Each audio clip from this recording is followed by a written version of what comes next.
Hello. I hope wherever you're watching this, whenever you're watching it, that this message finds you well.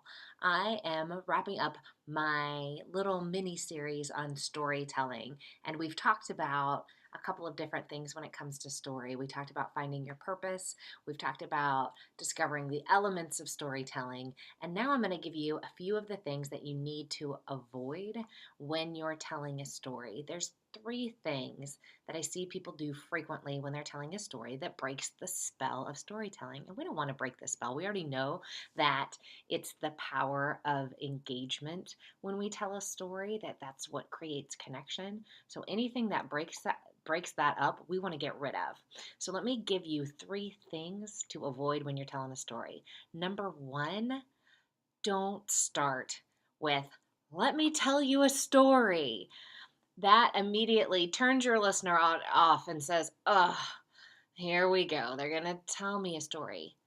Just jump in. That grabs people's attention and you sink right into the story. You know this is true because you've watched someone lead in right with wherever the story starts. Once upon a time, or I was in my neighbor's backyard.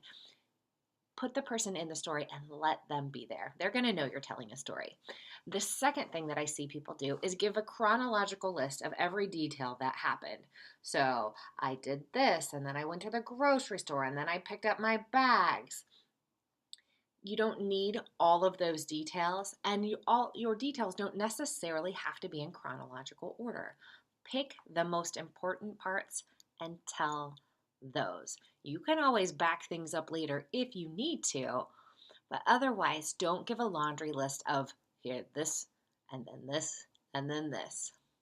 The third and final thing that I see that people do that kills story is they use, especially in business, they use a lot of jargon and or complex words that muddy your message.